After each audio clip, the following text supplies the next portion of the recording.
como iglesia, beligerante, apologética, la cual tiene sus beneficios sin duda, ¿verdad? Pero también tenemos que ser capaces de establecer puentes, diálogos, el terreno común que pisamos. De lo contrario, pues vamos a hacer una isla. Es algo que pasa frecuentemente en teología ecuménica. Cuando nos reunimos, por ejemplo, con otras denominaciones cristianas no católicas, de repente, no, miren, si ustedes dejan el culto a la Virgen, nosotros ya aceptamos lo demás. No es que no venimos aquí a renunciar a lo que somos. Venimos a platicar, a conocernos y a ver qué es lo que tenemos de común, cómo podemos compartir, cómo podemos enriquecernos, dialogar. Si hay algo que hacer crecer, en qué podemos enriquecernos, lo hacemos.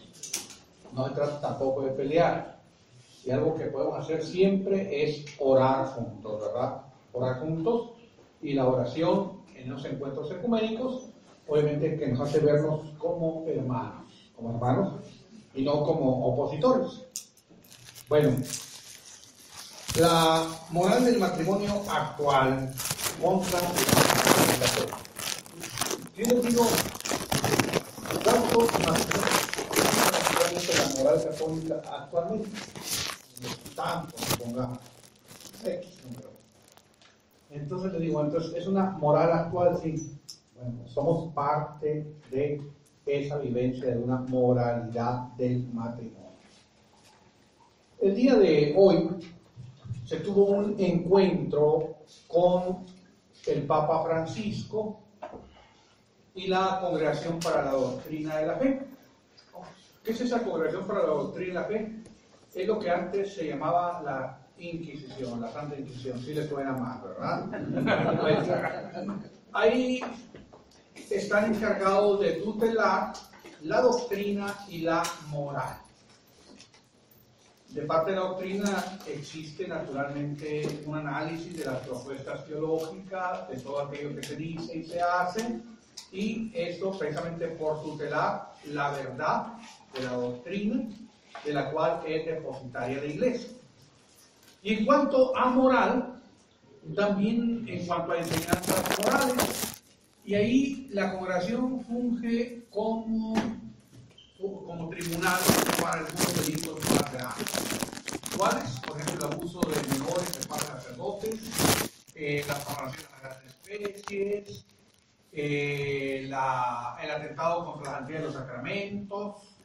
Pero ese es el trabajo de la Congregación para la Doctrina de la Fe, antes, Santa Inquisición. Debo decirles que a veces hablar de Santa Inquisición como no se crean, ¿verdad? Nos tocó la peor parte de la Inquisición española, pero en realidad la Inquisición en otros países fue algo muy distinto a lo que nos tocó en parte. Y además, pues claro, la leyenda negra, ¿verdad? Que si digo uno, no, pues es que ya dijo uno, pero a lo mejor dijo uno por mil, ya son mil y más. No, espérense, ¿verdad? Tampoco exagerar. Pero sí, con honestidad, tengo que decir que sí, cometieron algunos excesos. Ciertamente menores a aquellos que cometían la autoridad civil, eso también es cierto. Bueno, pues con esta gente se encontró hoy el Papa Francisco y les dijo que su objetivo era esencialmente pastoral, hacer presente a Cristo pastor. Y dice, pastores auténticos son aquellos que no abandonan al hombre a sí mismo, ni lo dejan presa de su desorientación y de sus errores. Una de las obras de misericordia es corregir a quien no sabe, enseñar a quien no sabe o corregir a quien se equivoca. El problema es cuando hay que corregir a alguien que supuestamente tiene autoridad, entonces ahí nos metemos en problemas, ¿verdad? Sin embargo, sigue siendo una obra de misericordia. Y un creyente que realmente esté firme en eso, pues tendrá que ser misericordioso también con quien se equivoca. Al respecto, me gusta mucho citar una experiencia eclesial de hace poquitos años, ¿verdad? Siglo XIV. Una mujer, una monja, dominica, Catalina de Siena. ella pues vivía ahí su vida consagrada, y en ese tiempo el Papa habitaba fuera de Roma, la villa. Y va y le dice a la monjita: mi dulce Cristo en la tierra al Papa. Y pues todos dicen: ay, qué veneración, qué respeto de esta religiosa al Papa, ¿no? Pero después la monja decía: tiemblas como una damisela al ver lo que tienes que hacer y no lo haces. Porque él decía: es que tú eres obispo de Roma y tienes que vivir en Roma. ¿Qué andas haciendo aquí miedoso, escondiéndote? ¿Qué no, para nosotros la vida es Cristo y la muerte es una ganancia? Pero nosotros decimos: pues sí, se ve muy bonito, pero en la práctica como que es otra cosa. Bueno, pues tiemblas como una damisela al visualizar aquello que tienes que hacer y no lo haces. Y todavía decía: sé viril en el seguimiento de Cristo. No era una afirmación machista, viril, sino que en latín viviri es varón, adulto, maduro, se contrapone a pure, adolescente, niño. Entonces no seas niño, ¿verdad? No tengas miedo, compórtate como adulto, sé un hombre íntegro, o actúa maduramente, le podría haber dicho en términos para nosotros conocidos. Bueno, siempre que se cita Santa Catalina de Siena, se dice nada más que le decía: mi dulce Cristo en la tierra. Pero lo demás no lo citan, ¿verdad? Bueno, hay que decir que el manejo de las fuentes de la Iglesia nos lleva al conocimiento de la verdad, que nos hace libres, que nos santifica y que nos conduce a aquel que dijo: yo soy el camino, la verdad y la vida. Y que hay que profundizar en la verdad, aún en la verdad incómoda. Aún en la verdad incómoda, la verdad, aunque es incómoda, sigue siendo fuente de santificación, de libertad, y nos conduce a Dios. Bien, bueno, aquí les dice el Papa: los pastores auténticos no abandonan al hombre a sí mismo, a su libre arbitrio, a sus propias convicciones indiscernidas y sin la suficiente iluminación de la fe ni de la razón. Bueno, pues es nuestro punto de vista, sí, es nuestro punto de vista. Y yo creo que no tenemos que temer ser disonantes con la opinión de moda. ¿Por qué? Porque entonces podemos equivocarnos. Vamos a estar muy a la moda, pero muy equivocados, ¿verdad? Cuando le preguntaron en ocasión al cardenal Ratzinger que si la iglesia se acabaría, no, la iglesia va a perdurar hasta la consumación de los tiempos. Oye, pero pues mire, la gente dice: ¿cómo va a perdurar? No sabemos, pero va a perdurar. Puede perdurar en un pequeño grupo de gente que viva con autenticidad su fe, y ahí está presente la iglesia de Cristo. Y se cumple eso de que va a perdurar hasta el fin. Es decir, la permanencia de la iglesia no se identifica con un triunfalismo eclesial, donde todo el mundo se hace católico, creyente y vive estrictamente lo que la iglesia enseña. Esa idea restauracionista la tuvieron papas a principios de siglo. Yo no estoy en desacuerdo con esa idea, pero ¿de qué sirve que yo no esté en desacuerdo si la mayoría de la gente no está de acuerdo, verdad? Y nos dice: el que quiera, ven y sigue, si quieres. Y ahí está lo dramático: si quieres, ven y sigue. Obvio. En la aplicación del Evangelio hay muchas maneras de entenderlo.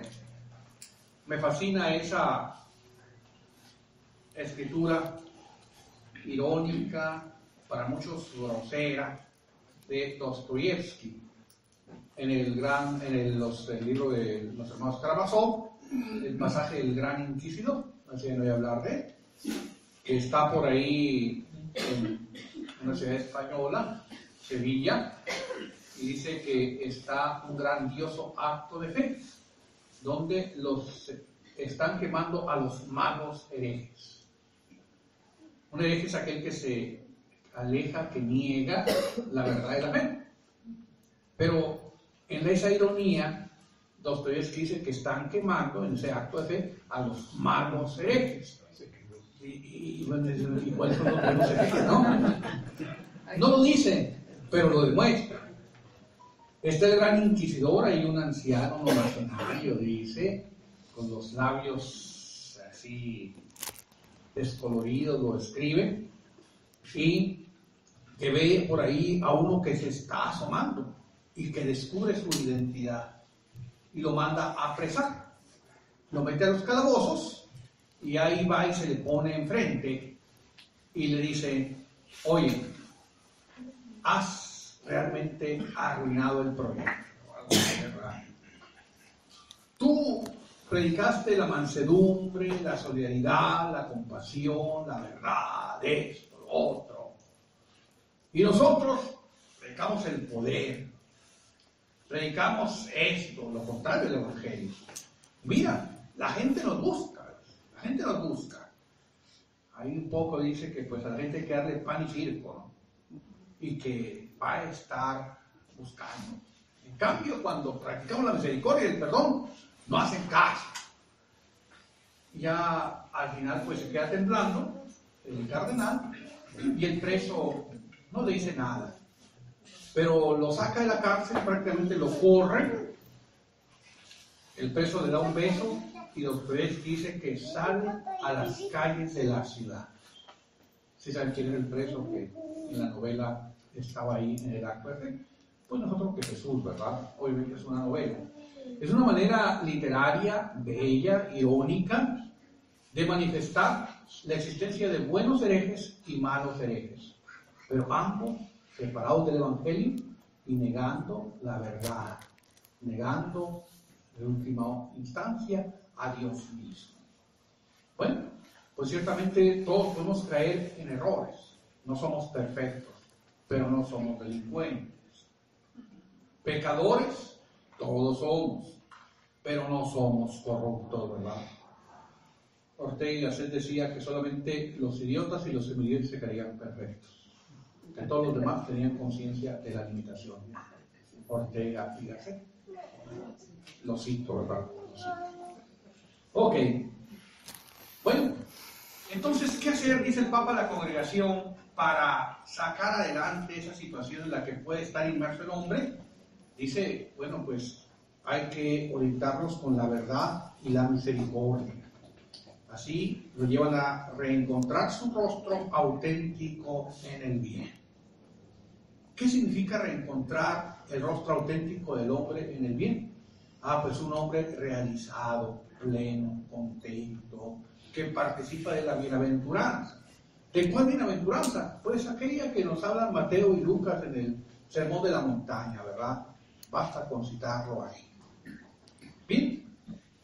Auténticamente pastoral es toda acción tendida a tomar de la mano al hombre cuando ha perdido el sentido de su dignidad y de su destino, para conducirlo con confianza a redescubrir la paternidad amorosa de Dios, su destino bueno y las sendas para construir un mundo más humano.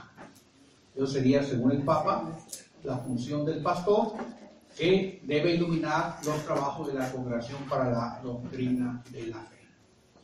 Bien, ¿qué podemos decir al respecto? Miren, cierto, hay la exhortación Amor y Leticia, que pienso que ustedes ya conocieron en parte, y digo en parte porque hace poco hablaba con un amigo que está pues en el centro de esto. Digo, y cómo pues ahí le estamos profundizando y ya como que vamos esquimando asperezas con algunas corrientes.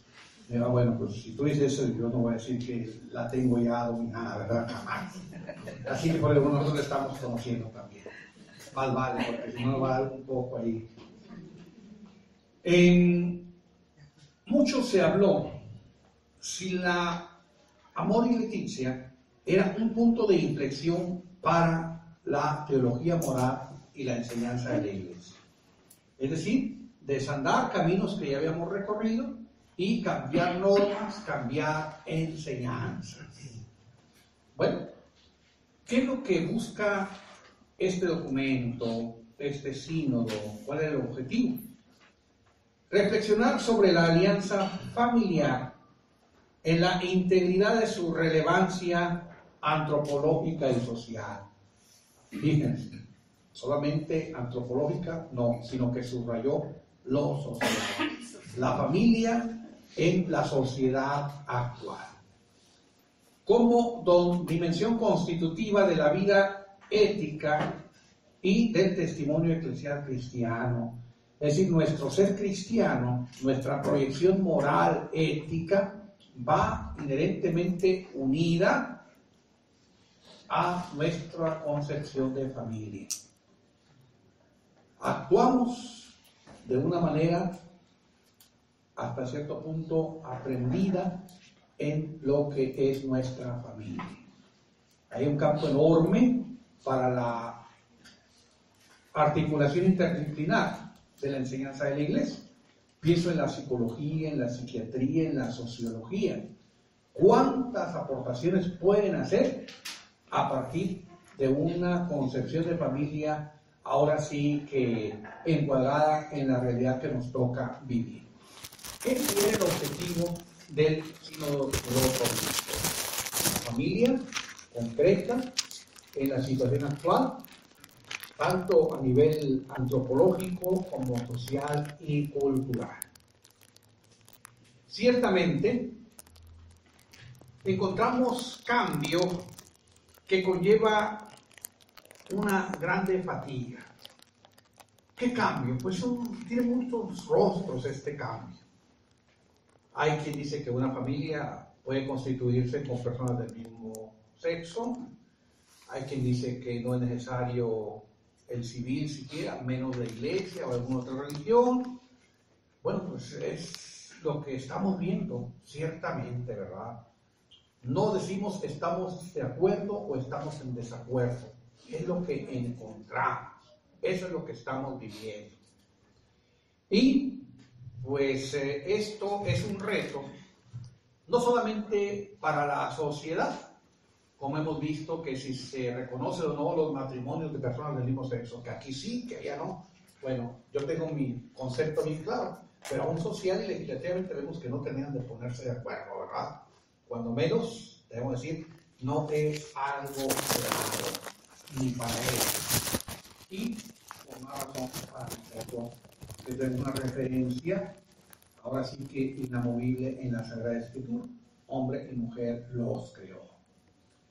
Bien, hay una inercia de viejos modelos que articulan al individuo, el matrimonio y la comunidad, pero que por mucho es ahora incapaz de sostener esa relación en muchas sociedades de nuestro tiempo.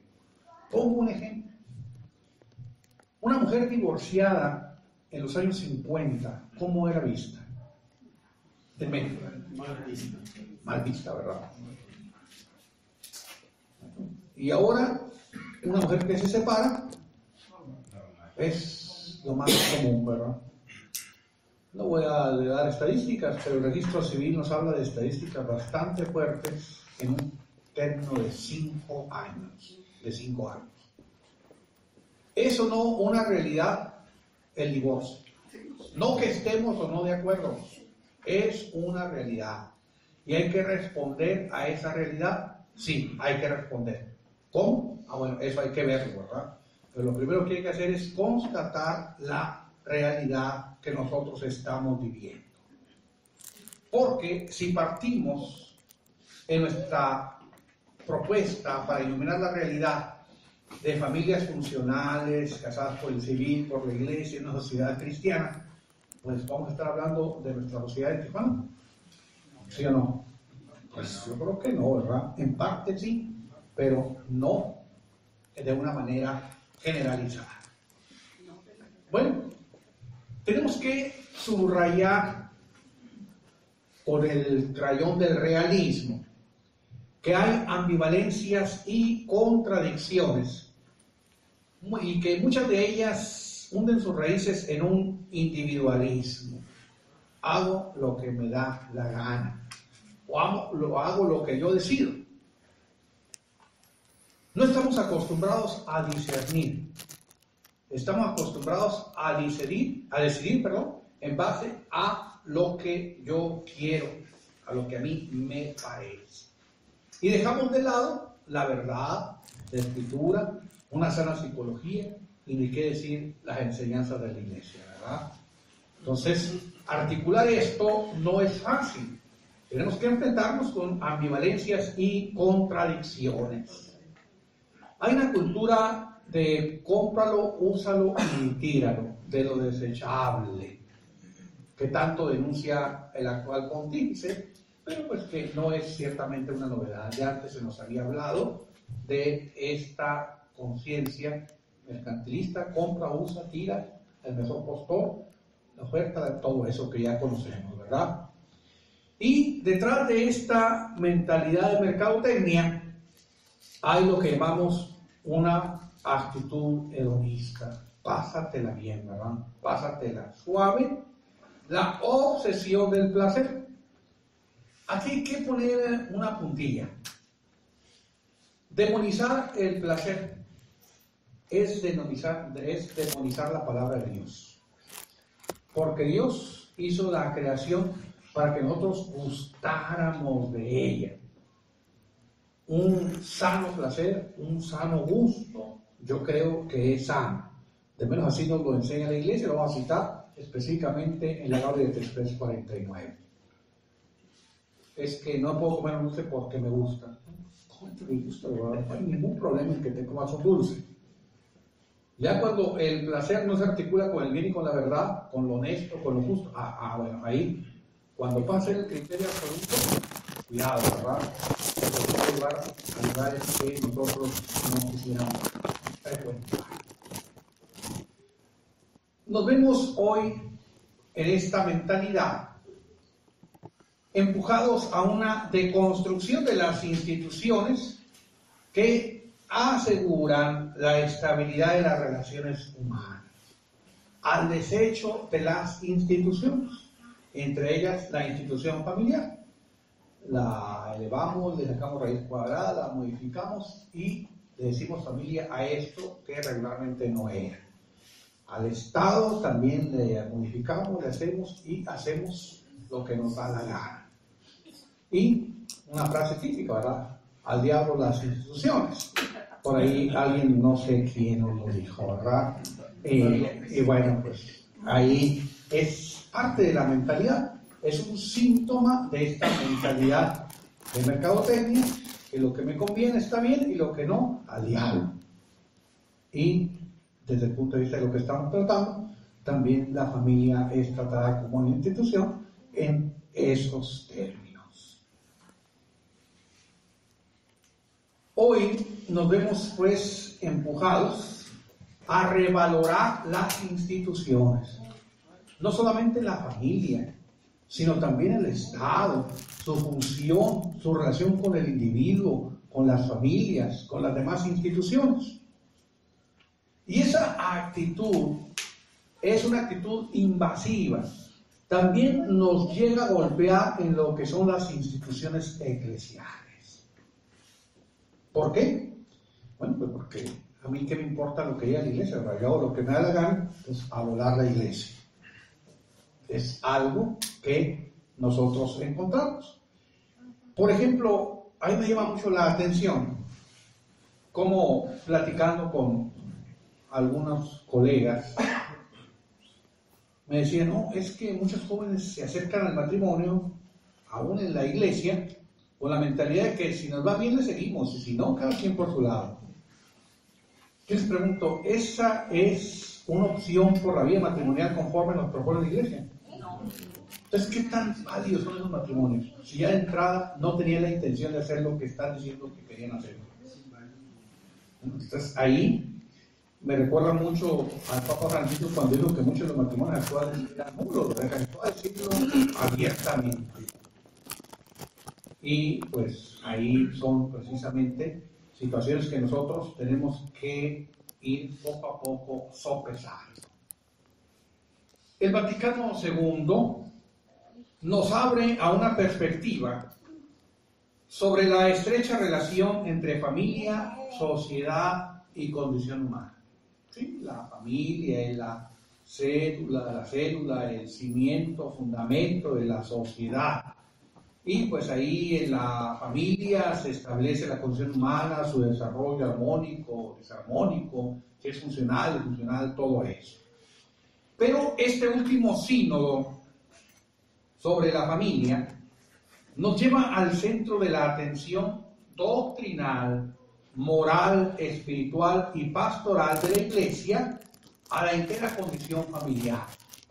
Es decir, ya no estamos nosotros viendo solamente cuál es el papel de la familia, sino en la concretización específica que tiene la familia en nuestros días, cómo nosotros incidir en un trabajo pastoral. Bueno, es que hay familias monoparentales. Bueno, hay que atenderlas.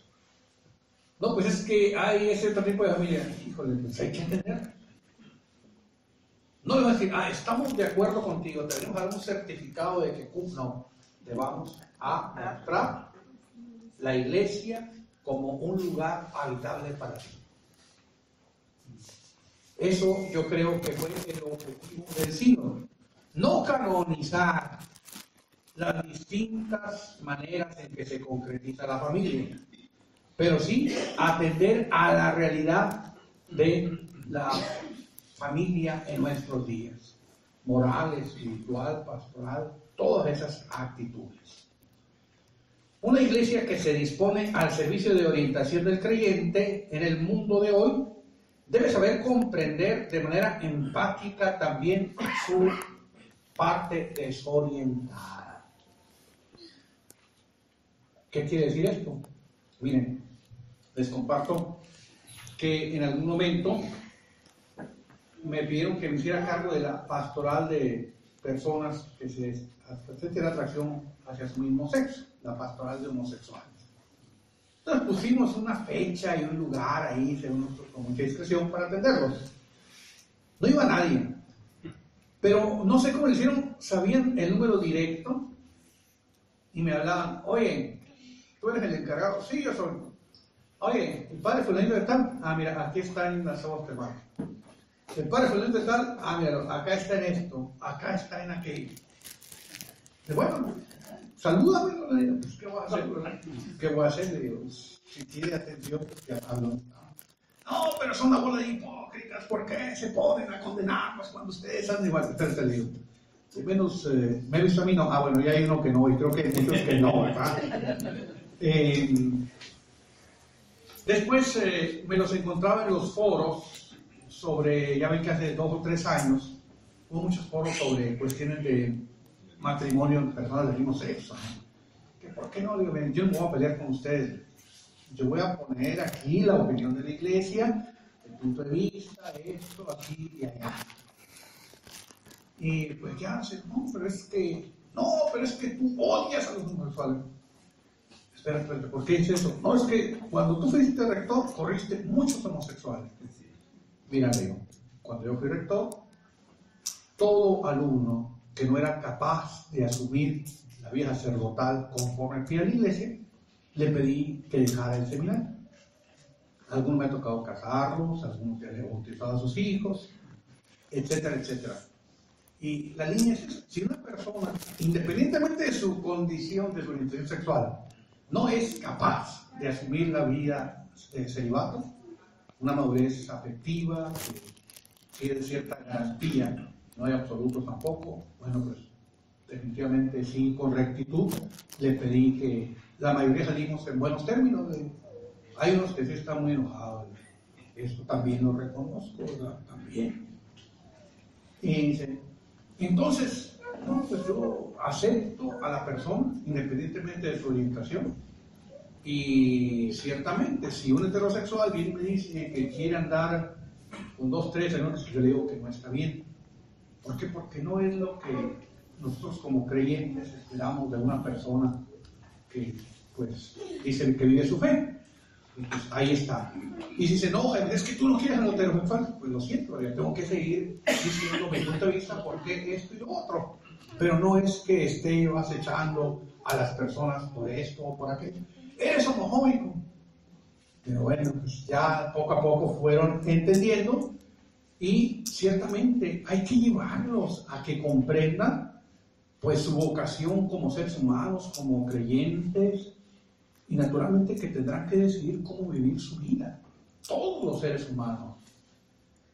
Y ahí tenemos que iluminar la realidad concreta.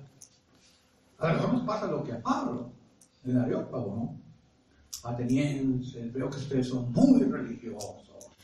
Vengo a hablarles de ese Dios desconocido al que veneran, adoran sin conocer. Todo muy bien, ¿verdad? Que para los romanos César era un rey. Ellos tenían tantos dioses, uno más, nuestra colección se incrementa. Pero cuando llega a la resurrección, a ellos no les gustó, ¿verdad? De eso te vamos a oír hablar en otra ocasión, ahí nos vemos. Sí, ¿verdad?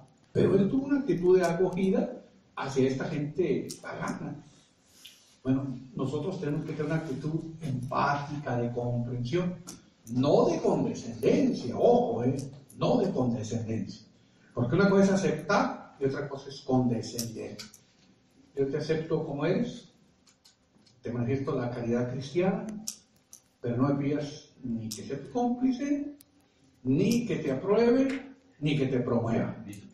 Ni tampoco, ¿verdad? Entonces ahí, como dice, no. Bueno, entonces, la iglesia que verdaderamente quiere orientar al creyente en el mundo de hoy, en toda esa pluralidad de condiciones tan contradictorias, bueno, pues tenemos nosotros que comprender empáticamente aún a esas personas que desde nuestro punto de vista están desorientadas. Yo me acuerdo de que en uno de esos enfrentamientos, porque es una guerra y les decían, además ustedes dicen que todo acto de nosotros es intrínsecamente desordenado. Sí, le digo, eso sí es cierto. ¿Y sabes por qué lo decimos? Porque no nos quieren. Bueno, ese es tu punto de vista, ¿verdad?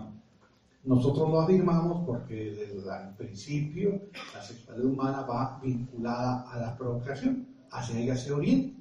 Y entre relaciones de las personas del mismo sexo no puede obtenerse pues una procreación. Por eso se desorienta al fin de la sexualidad. Por eso se dice que, es por eso.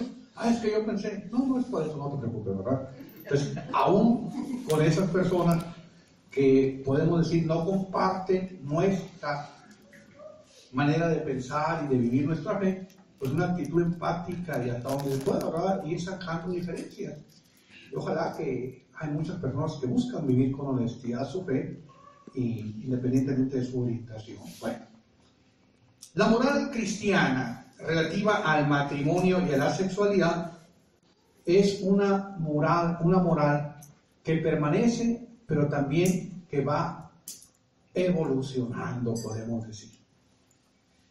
Debe, por lo tanto, entenderse que no resulta siempre fácil reconstruir los motivos de fondo y las normas de un ordenamiento ético que permanece y al mismo tiempo va evolucionando. Un ejemplo muy claro. San Agustín decía que la relación entre hombre y mujer, obviamente dentro del matrimonio, era lícita y no era pecado mortal por el bien de la especie, porque podían procrear. Pero sostenía que era un pecado venial, ¿verdad? ¿Sí? Tolerado solamente por el bien de la especie. Era la actitud de Agustín, siglo IV. Tomás, en el siglo XIII, Tomás de Aquino, Santo Tomás de Aquino, dice que el acto conyugal, pues ya dice que es pecado porque no podía contradecir a Agustín, era el pilar de la Edad Media. Si quitan el pilar que construye el edificio, ¿qué pasa? Entonces él no podía patear a Agustín, ¿verdad? Pero es un pecado así, venial, esto, muy light, ¿verdad? Luego, en el siglo XX, la Gaudium et Spes dice que la caridad, el amor, tiene una dimensión de sensibilidad que fue creada por Dios y que no es en absoluto vivir honestamente un pecado, que no es pecaminoso. Quien dice que la moral varía en las épocas, pues aquí se puede agarrar perfectamente, ¿verdad? Perfectamente, y no lo vamos a sacar de ahí. Entonces, en eso, ¿cómo podemos nosotros buscar esa referencia que permanece y que se va aplicando en tiempos, en culturas, en mentalidades de manera distinta?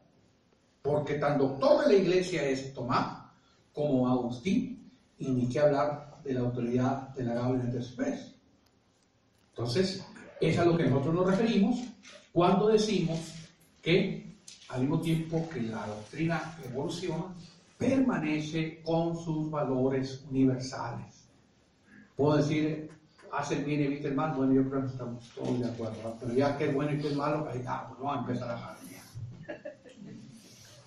Hay por ahí un escrito de Tomás de Aquino, la Suma Teológica, la Prima Secunde, artículos 17, 18. No estoy muy bien si son los números 7 y 8 de los artículos, pero ahí vean la verdad. Al hablar del acto humano, dice que las circunstancias en las cuales el acto humano se desarrolla tocan su sustancia, tocan su sustancia. ¿Qué es la sustancia? Es aquello que hace ser a las cosas lo que son. Y si las circunstancias del obrar humano tocan la constitución del acto mismo en cuanto bueno o malo, entonces, pues no te vas a caer, entonces esto es relativismo. Yo creo que no. Ahí después tomado a hablar de la epiqueia. Por ejemplo, ¿matar es bueno o es malo? Es malo. Pero hay una circunstancia que nos dice que sin ser algo deseable es algo que no puede ser tipificado como tal. Por ejemplo, la legítima defensa. O sea, o tengo que matar a esta persona o va a matar a mi familia o a esa gente inocente. ¿Qué hago? ¿Que mate a 10 o...? Bueno, si tengo otra manera de detenerlo, de evitarlo, entonces yo estaría obligado a implementar una manera menos grave. Pero si no hay otra, entonces la legítima defensa, ¿verdad? La legítima defensa, como también la guerra justa, que actualmente se discute mucho, ¿verdad? La guerra justa, pero también es otro elemento clásico. O, por ejemplo, en nivel bioética, en la cuestión de obstetricia. Cuando, por ejemplo, nosotros encontramos un embarazo tubario, ectópico, sangrando, a punto de tronar. Hay moralistas que no, pues redúzcanlo a la cavidad abdominal y ahí que se desarrolle, ¿verdad? Es lo que hay que hacer. Mi hermano, si a veces no tenemos ni gasas en los hospitales y tú quieres que hagamos una reducción uterina de la trompa de Falopio, pues ¿cómo le vamos a hacer? Y ahí entramos a otro axioma. Lo bueno no puede ser nunca lo imposible. Con otras palabras, nadie está obligado a lo imposible. No pueden obligar en carácter de hacer algo bueno y justo, algo que es imposible. Porque a priori, antes de cualquier cosa, yo sería un perverso porque no lo voy a poder hacer. Entonces hablamos de un determinismo que nulificaría la libertad humana con la cual Dios, en su designio creador, ha querido llamarnos a la existencia. Bueno, es por lo tanto un tema ciertamente difícil de abordar, la cuestión moral, en sus circunstancias y en las distintas aproximaciones en la historia y en los tiempos actuales. Por ejemplo, para hacer un doctorado en bioética en la Universidad Gregoriana, nos pedían que fuéramos médicos, psicólogos o biólogos. Si no, había un director ahí que no nos aceptaba.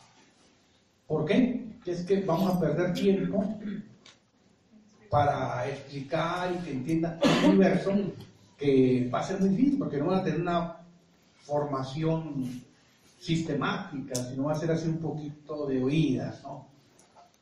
Y obvio, en ese posgrado, pues ya nosotros damos por hecho muchas cosas que en otras universidades ahora sí que perdían mucho tiempo profundizando, buscando conocer algo que finalmente no terminaban de conocer, ¿verdad? También la interdisciplinariedad, las distintas aproximaciones para definir lo bueno, lo malo, lo que es, lo que no es algo que persigue la labor de la teología moral y de la teología matrimonial.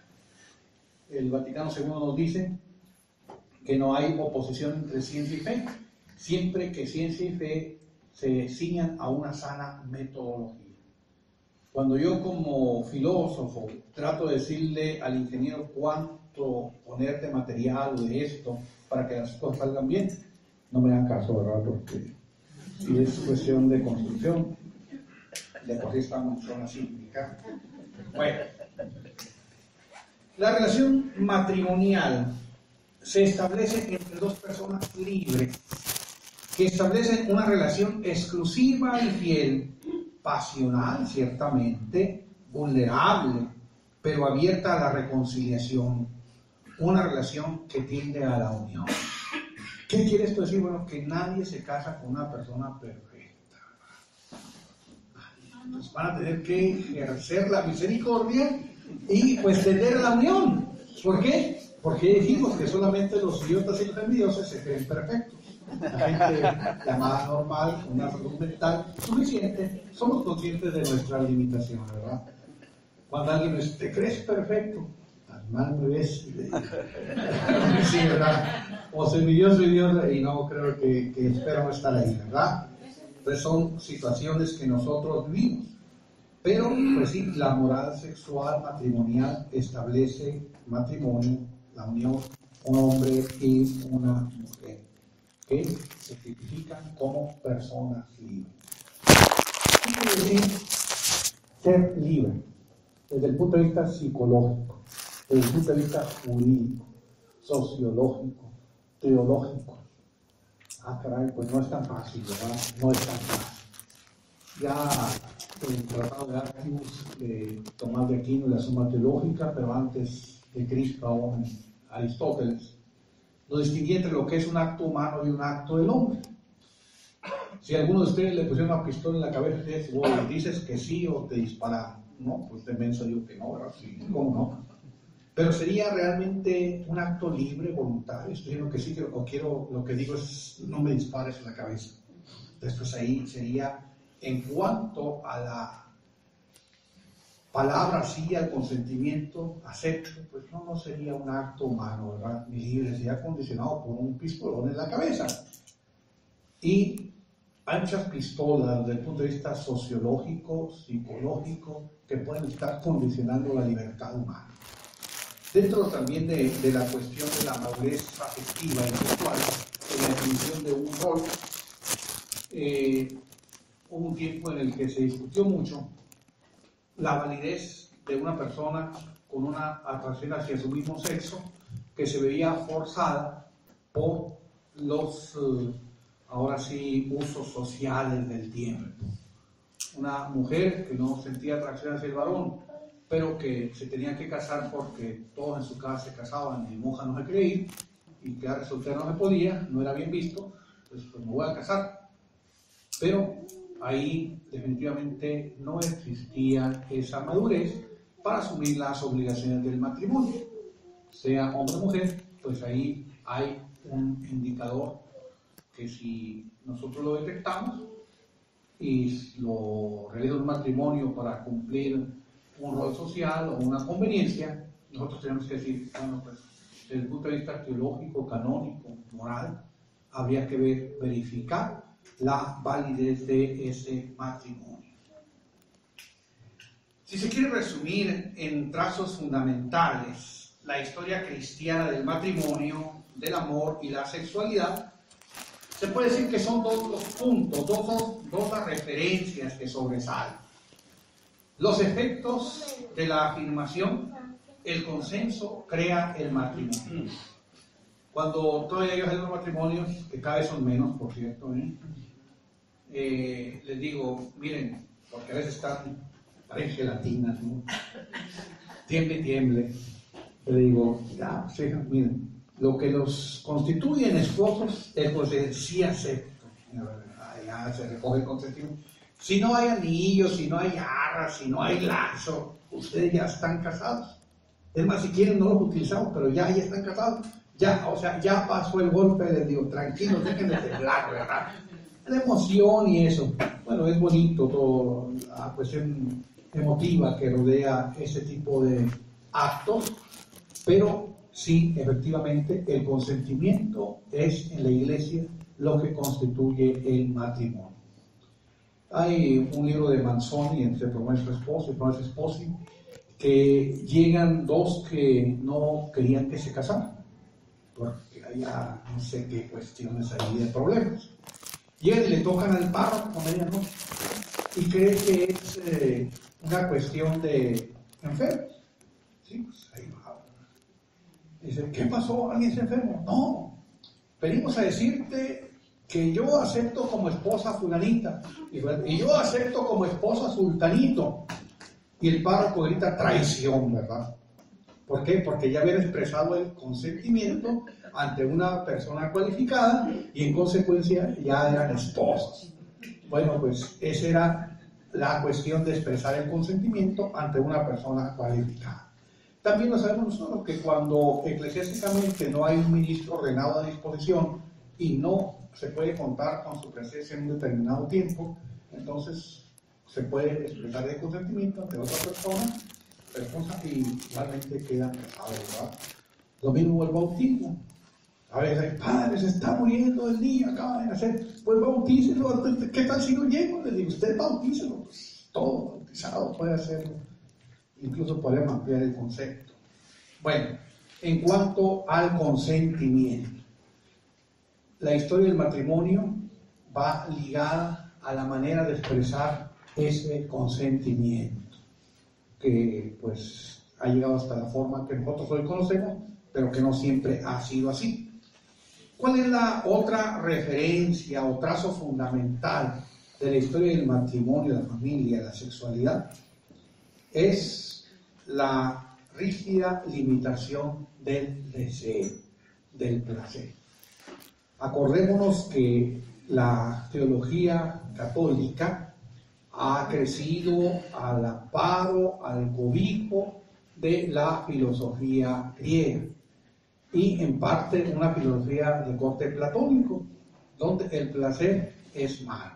Entonces, el placer dentro de la pareja era tenido muchas veces como pecaminoso. Así es la historia del placer, su concepción dentro de la iglesia.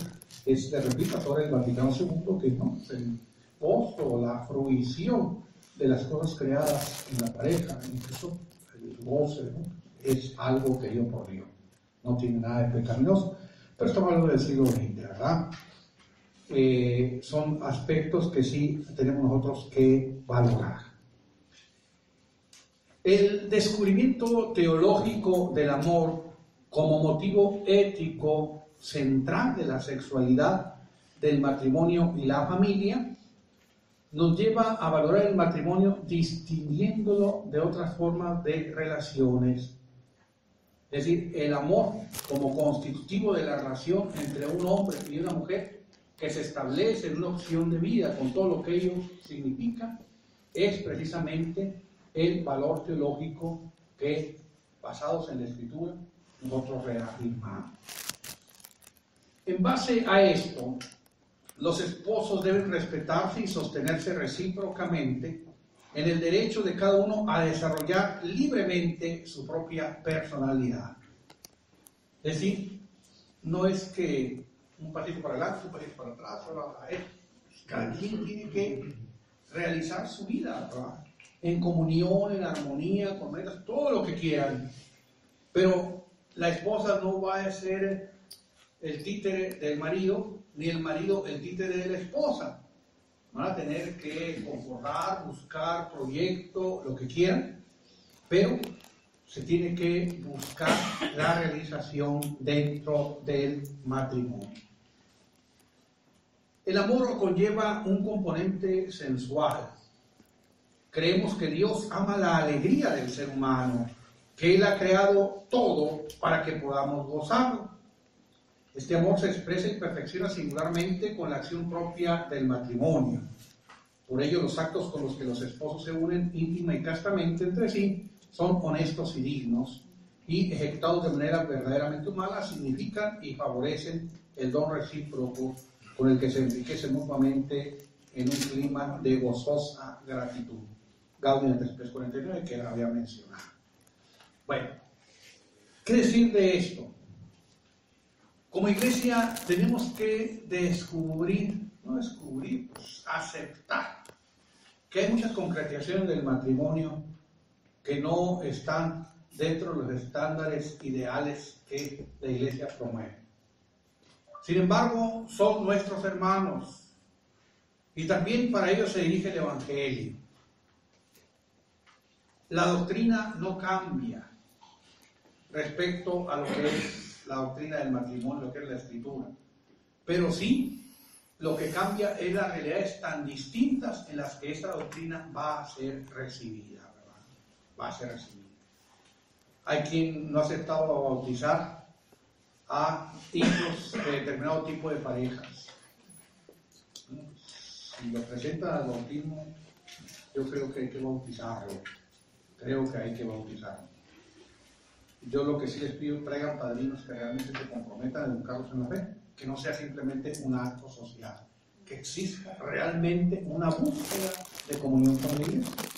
No es que, pues, como está de moda bautizarnos, ustedes son un niño adoptado, esto, lo otro, vamos a bautizarnos. No, ¿verdad? Un sacramento es una catequesis, una intención recta, es una brujería. Más parece una brujería que a un sacramento. Bueno, esta era un poquito la introducción de lo que yo traía preparado. Además de un corolario sobre la misericordia. Permítanme hacer este corolario. Mucho se habla de la misericordia. Incluso nuestro obispo habla de unidos en la misericordia. No sé qué le habrán dicho, que dijo va a tener que llevar misericordia a mi hermano. Miren, la misericordia para Agustín de Hipona iba íntimamente unida a la justicia. O sea, si no hay justicia, no podemos hablar de misericordia. Y obviamente esto va vinculado a la caridad, al amor. ¿Sí? O sea, yo no puedo ser misericordiosamente injusto. ¿Sí? Como que nos suena así controvertido. Y en el siglo XIII, Tomás de Aquino dice que la misericordia va unida a la prudencia, al discernimiento. Y la prudencia y el discernimiento son vehículos hacia la verdad. De modo que si no hay verdad, no hay prudencia, no hay discernimiento, entonces no me vengan a decir que hay misericordia, ¿verdad? Cuando menos hay que poner entre comillas. Ahora estamos como el burro que tocó la flauta, ¿verdad? Pero habría que verificar la articulación de verdad, discernimiento, prudencia, para hablar de misericordia. Y la justicia, para Agustín, siglo IV, si verdaderamente está, se va a fincar también en la verdad, que está intrínsecamente unida a la caridad. Acuérdense que nos lo decía eso el Papa Benedicto, ¿verdad? En su vida y en sus escritos. Por lo tanto, la misericordia va a tener que cabalgar siempre junto con la verdad. Ni la mentira, ni la injusticia, ni el encubrimiento, ni la omisión nos conducen a una verdadera misericordia. Tampoco le están machacando, ¿verdad? Ya pasaron 30 años y este cuate la regó, hizo esta cuestión mal, y todos los días les digo, sí, acuérdate, mira, la regaste, le tiraste esta piedra y descalabraste, que no, espérate, pero tiene que partir de que si yo tiré esta piedra, pido perdón y busco no hacerlo más. Es el camino de la misericordia. Cuando nosotros construimos una misericordia que se aleje de la justicia y de la verdad, le estamos regando. Y la parábola por excelencia en la misericordia es, lo sabemos, el hijo pródigo. ¿La regó, sí o no? Sí. ¿Fue injusto hacia su padre, sí o no? Sí. Y sin embargo, reconoce su culpa. Sí. Pide perdón. Sí. No niega, no le dice, no te preocupes, ¿verdad? Como que tú que te fuiste, pero como que fuiste de esquina, no es cierto que te fuiste a agarrar tanto, no. Parte íntegra a la verdad, a la verdad. Cuando en la iglesia nosotros hablamos de misericordia, fundada en el encubrimiento, la negación y la injusticia, en cualquier campo que se aplique, cuidado, ¿verdad? Cuidado. No está. Bueno, pues quedaron por ahí algunos aspectitos pendientes. Yo creo que ya hemos salvado o más bien cubierto el tiempo. No sé si tienen alguna cuestión, corrección, comentario, pregunta, y si hay tiempo para ello.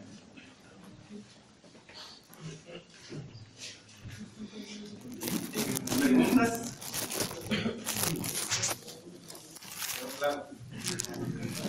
Bueno, no digan que tan claro porque los encargados de este lo estamos todavía armonizando. Lo estamos armonizando. Pero dentro de esa armonización, ¿algún comentario, pregunta, corrección a lo dicho? ¿Ninguna? Bien, que cuando no hay preguntas se entendió todo. Cosa que no es posible aquí. A ver. Jesús.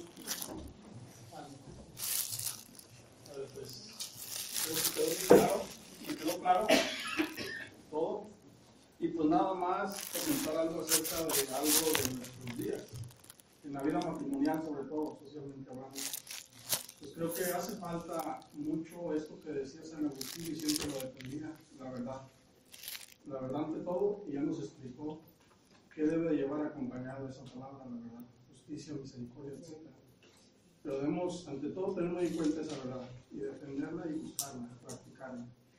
En nuestra sociedad, yendo hacia la vida del matrimonio, ¿qué nos falta como para llegar a esa verdad? Nos falta mucho, ¿verdad?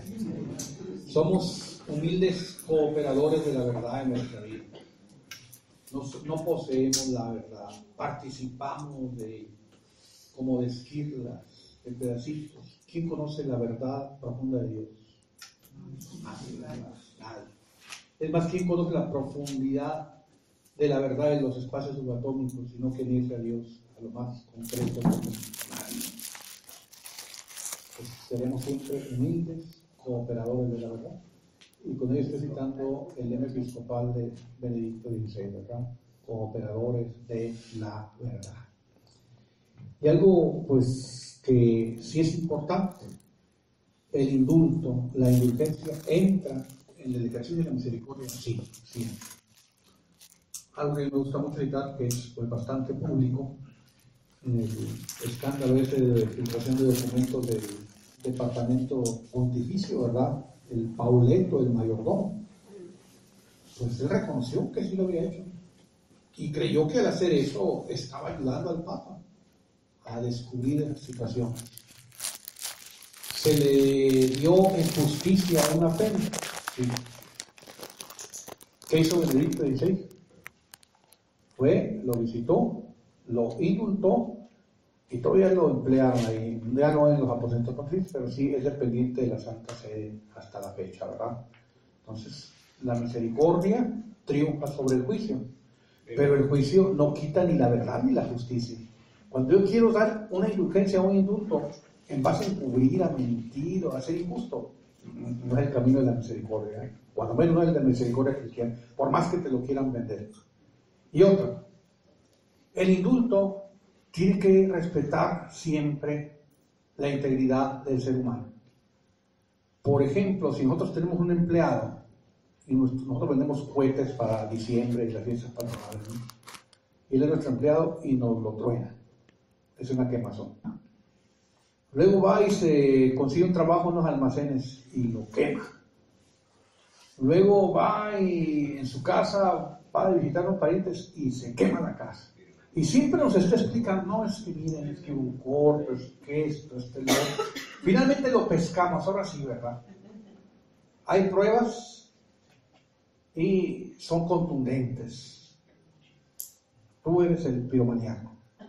¿Lo podemos perdonar y indultar? Sí. Lo que no se vale es darle trabajo a una gasolinera, pues. El indulto tiene que ser prudencial. Es como en la iglesia, ¿no? ¿Qué hacemos con los curas que abusan de los menores? ¿Los encubrimos, los negamos? No, es que hay que ser buenos con ellos. Bueno, es que es una cuestión tan arraigada que es un riesgo, realmente un riesgo de que lo siga haciendo. Sí, o sea, clínicamente lo sabemos, jurídicamente lo sabemos. Entonces, no es que sea mala la iglesia al tener esa situación de reducción, sino que es prudencial. Oye, pero entonces el indulto, que la dureza de corazón, que pobrecito. Ay, ¿quién va a tener misericordia de los pobres que va a un lado? Platicar con una persona que ha sufrido un abuso sexual de parte de un cura es horrible. Para mí ha sido la experiencia más terrible. Como por ejemplo un seminarista que una semana antes me estaba hablando, iba y que llegaba, regálame una coca, de repente me lo sienta ahí en un comedor, precisamente como porque está muy abierto, y está temblando, me da miedo hablar con usted, porque tengo miedo a los padres. No les cuento lo demás, ¿verdad? Bueno, entonces ahí, encubrir, negar, indultar, es algo que no debe de ser. No porque odiemos al agresor, sino porque también tenemos que ser misericordia con los demás. Y disculpen, ¿verdad? Creo que es un argumento muy fuerte, pero que ilustra lo que estamos viendo. Sin verdad, sin justicia, sin prudencia, que es lo que nos enseña la iglesia. Pero ya no en la teoría, ¿no? Sino en la realidad. Eso no funciona. ¿Algún otro comentario, pregunta, conclusión? ¿Sí? Bueno, lo que comentaba que, o sea, si han aumentado los divorcios, también se está viendo que están disminuyendo, pero porque la gente no se está casando. Y lo que dicen los papás es que a los matrimonios viejos, oigan, ¿por qué sus hijos no se quieren casar? ¿Qué están viendo en sus hogares? ¿Verdad? Y ahí mencionó que dice que, a ver si lo alcancé a apuntar, que dice que no debemos tener miedo a las ideas de moda, porque cuando uno dice, oye, tengo 25 años de casado, te ven así como, ahora resulta que uno es el raro, ¿no? Y bueno, tener esa pues, convicción de no tener miedo a ponernos de moda, a poner, o sea, lo que se ve como raro ahora, un matrimonio que dura 25 años, pues hay que promoverlo para que la gente pues se quiera casar, ¿no? No sé qué piensan. Uno de los temas era lo que es la opción fundamental de la opción de vida como preámbulo para una definición de un estado de vida. ¿A qué me refiero? Esa situación del matrimonio no es exclusiva del estado de vida matrimonial. Lo mismo podemos decir de las religiosas, religiosos, sacerdotes. Y así como les podemos decir a nuestros abuelitos, oigan, ¿por qué ya sus nietos no se casaron? También a los párrocos viejos, o a los de mediana edad, o a los de reciente ordenación como yo. Oigan, ¿y por qué sus fieles no entran al seminario, verdad? Entonces, sí hay una dificultad para transmitir los valores que nosotros vivimos. Eso es cierto. ¿Y por qué? Bueno, pues porque antes la iglesia era el centro.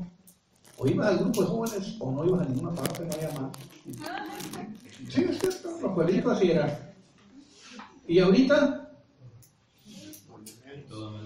Pues yo oigo mucho hablar de la sexta, ¿no? Incluso digo a los jóvenes, a ver, ¿no han ido a la sexta? Padre, ¿usted ya fue? Sí, ya fui. ¿Y a dónde fue? No, pues yo paso por la sexta, por la quinta. No es que me detenga, le digo. No me detengo. Pero pon la cara que, padre, ¿usted también a la sexta? Pues no sé exactamente, oigo lo que hay, pero nunca he ido, le digo. Pues hay muchos lugares que no están, pásela bien, ¿verdad? Aquí está todo. Y lo mismo también, no es lo mismo ya en el específico de la vida sacerdotal y religiosa, una opción académica, profesional, querámoslo o no, la vida sacerdotal implica una formación profesional, que no es solamente eso, que sí, ¿verdad? No lo discuto, pero sí, cuando renunciamos a ser profesionistas, es decir, gente bien formada intelectualmente, ya le estamos regando. Y cuando nos quedamos solamente en ser profesionistas, a lo mejor le estamos regando también más, ¿verdad? La opción a la vida sacerdotal es mayor. Pero ahorita, ¿cuántas opciones de trabajo y académicas tiene un joven? Muchas. Y si aunamos a eso los conflictos que vive la iglesia y las situaciones de formación, el viernes van a presentar un nuevo proyecto de formación sacerdotal de parte de la Congregación para la Educación de la Fe. No es ninguna novedad así trascendente, pero sí como que la novedad es ahí, cúmplanlo, ¿verdad? Cúmplanlo, no le hagan al cuento. Hay muchos seminarios que dicen, no, es que no somos un seminario pastoral. Digo, mire, un buen pastor tiene que tener una sólida formación teológica. No es que no somos intelectuales, bueno, un buen teólogo tiene que ser un pastor. O sea, no lo separen, por favor. Pues.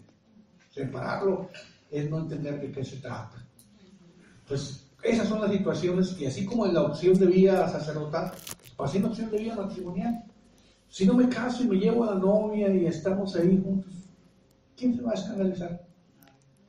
O si solamente lo acabamos por el civil, porque eso de la iglesia no es muy complicado divorciarse por la iglesia. No hay divorcio. Bueno, pues es lo mismo, hombre. Que ustedes le llaman de otra manera, pero es lo mismo. No han entendido. Y en el fondo, hay una falta de una opción fundamental por Dios, una falta de evangelización. ¿Sí? Había una reunión en mi tiempo de formador, estaban por ahí el jefe quejándose de que no había vocaciones, y estaba un padre y le dice, señor, no se preocupe, si usted nos autoriza, el año que entra vamos a tener el seminario repleto. El menor, no, el mayor también. Padre, díganos, entonces, ¿cómo hacerlo? Miren, ahí en la línea vamos por el letrero. Techo, comida y no sé qué, gratis. Vénganse. Yo le aseguro que en un día se nos llena, dice. Dice, padre, no se trata de eso. Ah, qué bueno que dice, no se trata de llenarlo, ¿verdad? Entonces vamos haciendo lo que la iglesia nos pide. Así, más vale sufrir la falta de sacerdotes que sufrir a malos sacerdotes. Y no es que yo sea bueno, ¿verdad? Yo hago la lucha con mayor o menor éxito, pero es claro el magisterio de la iglesia. Entonces, a veces, ¿qué hacemos para que haya más matrimonio? Pues evangelizar, ¿verdad? Dar un testimonio de lo que somos, promover una opción de vida, una sana articulación con las ciencias actuales. A veces yo veo como que hay una desacreditación de parte de las universidades, de los catedráticos hacia la religión, y nosotros como iglesia no nos quedamos atrás, ¿no? O sea, se hace un cortocircuito cuando el pobre chamaco va a la universidad y le dicen lo contrario de lo que dijeron acá. Bueno, pues es divertido, ¿verdad? Pero son los problemas que tenemos. La presencia de un creyente, laico o sacerdote en las aulas universitarias es una urgencia. No vamos a hacer proselitismo, simplemente mostrar un rostro diferente. Cierro con esto. Me tocó dar clases en una universidad aquí, cuando estaba estudiando teología, filosofía de la religión. Y ya casi a final del semestre, se me acerca uno así con cara de hippie, así que siempre está masticando chicle al fondo. Yo le decía, a ver, Flavito, tú, y me contestaba, no me lo pesco, ¿verdad? Pero, bueno, pues ahí a su manera. Y ya al final me dice, maestro, ¿qué pasó? Quiero decir una cosa. Me dice el caballo encima, ¿por qué? Su clase me pasa. Pues qué bueno, le digo. ¿Que te gustó? Sí. Imagínese, quería traer un cura o un aprendiz de cura. ¿Cómo hubiera sido la clase? Qué bueno que te gustó, le digo. Y que te sea útil. No, sí. Y viene una alumna. se va a ordenar diácono la próxima semana y tú ves lo que dijiste. ¿Qué es eso? No sé. Maestro, yo no quise meterlo. No, digo, no me metí. Al contrario, me siento muy honrado, ¿verdad? Y qué bueno, o sea, ver que una formación seria a nivel de iglesia, como laicos, y ojalá que también como sacerdotes, pues lleve a un anuncio más aceptable al hombre de hoy. Es algo que nos está urgiendo. Porque a veces queremos hacer lo mismo y tener resultados diferentes. Y eso es muy difícil, ¿verdad? Hace falta una conversión pastoral. ¿Qué hay que hacer? Preparar a los jóvenes para el matrimonio. Sí, está bien, está como el cascabel al gato, los ratones, ¿verdad? Se da un cascabel y cuando venga ya no nos va a comer. Sí, ¿y quién le pone el cascabel al gato? Ay, caray, pues no, pues nadie nos traga, ¿verdad? Así estamos nosotros. Bueno, ¿quién va a formar al joven? Estábamos tristeando ahí en el decanato diciendo que era muy difícil los grupos de jóvenes. No, digo, estamos muy mal, en la parroquia tenemos un grupo con tanto. ¿Tienes grupo? ¿Y tanto? Ay, caray, dije yo. No, pues aquí no hay. Entonces, en el papel está bien. Educar a los jóvenes para que y sean buenos y santos. Pues sí, ¿verdad? Pero no están jóvenes. Por eso urge pensar de nuevo y repensar nuestra situación pastoral. Nuestro actual obispo ha convocado ya, ha anunciado que va a convocar a un sínodo. El sínodo tiene que partir de la realidad. Si yo me reúno a hacer un plan de pastoral con las viejitas que dejan el rosario en mi parroquia, su solución va a ser que todos vayamos a rezar el rosario, vamos a tocar la campana y con eso vamos a solucionar el mundo. ¿Saben cuánta gente va a llegar? No les digo, ¿verdad? Bueno, ¿no hay ninguna otra pregunta? ¿No? ¿Sí? Estoy en un curso ahorita de teología moral. Me interesa muchísimo el tema. Pero desgraciadamente faltan buenos maestros de parte de la iglesia, formados como debe de ser con la verdad para ese tipo de cursos.